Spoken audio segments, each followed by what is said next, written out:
report that was also being rubbished by Iran. But clearly, Hezbollah has now officially acknowledged and announced the martyrdom of its leader Hassan Nasrallah, who has been killed during those strikes that took place by Israel before dawn in Beirut. Let's quickly go across to Siddhant, who's joining me on the phone line. Siddhant, if you could share with us or expand on that announcement coming in from Hezbollah. Well, that's right. Hassan Nasrallah is no more. That is what the Hezbollah camp is confirming.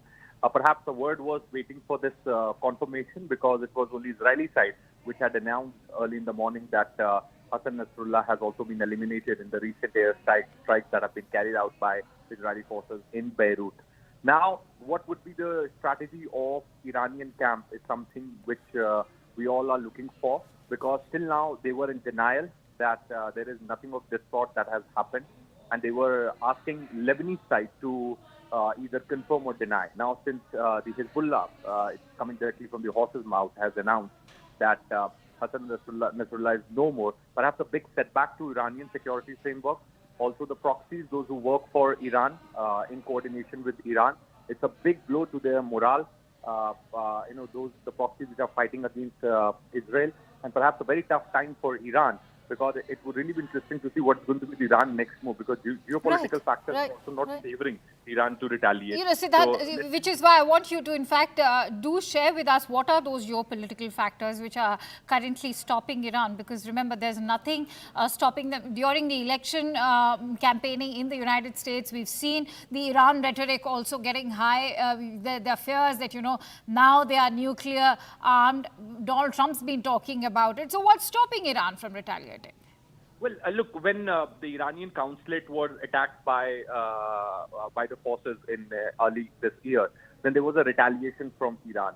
This time around, situation is not in their favor. I mean, many experts say this because America is in elections. President Biden is already in the exit mode. Even if he comes up with some kind of a peace proposal, it is very unlikely that the other stakeholders and the players in the Middle East will listen to America right now, because they know that President Biden is on the exit mode.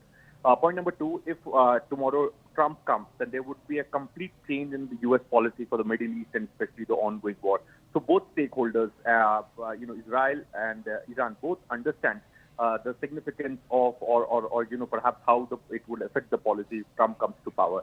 So for next 2 months, it looks like that it's going to be the status quo in the Middle East, and this is perhaps like a window for Benjamin Netanyahu that he has been waiting for from a long time, because everyone knows that he doesn't get along very well with President Biden. And he's doing what he wanted to do in the interest of his country. First it was Gaza, now it's Lebanon, northern borders. And if you remember, Akanksha, almost a week back, Mr. Netanyahu promised his people that he will send back the people, those who were shifted from the northern borders to other part of the country because of the rockets coming from Lebanon, being fired by Lebanon. So he promised that all those people will be shifted back to the northern border, and they will return to their homes soon. So the announcement which he made a week back, the promise that he made to his people almost a week back, now he can tell his people, look, I have done this and this in a week's time, and now you people are safe and you can go back to the northern border because Hezbollah is no more. So that's kind of a domestic commitment that Mr. Netanyahu is fulfilling, because, on one front, getting back the hostage, he has completely failed. His government has completely failed. So, delivering on some other front in the ongoing war situation is perhaps a priority for his government. Right. Many thanks to you, Siddhant, for bringing in all those inputs. Now, remember, this was a dawn strike that took place in the suburbs of southern Lebanon, and there were multiple strikes that took place. Israel had identified a cluster of buildings which was also harboring Hassan Nasrallah over there. Let's bring you a report in terms of how that entire strike took place. Israel's military said on Saturday it had killed Hezbollah leader Hassan Nasrallah and other Hezbollah commanders.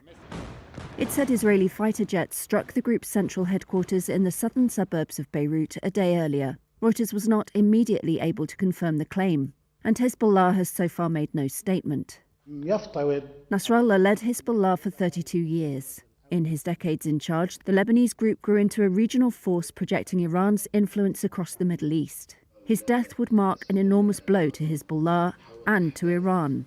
whose Revolutionary Guards founded the group in 1982. And it would fuel concerns the region could be sucked into a wider war. Israel followed up on Friday's attack with a new wave of airstrikes on Beirut's southern suburbs and other areas of Lebanon on Saturday. It's unclear how many died in the latest wave of attacks on Lebanon, but its health ministry said Israeli airstrikes killed over 700 people in the past week.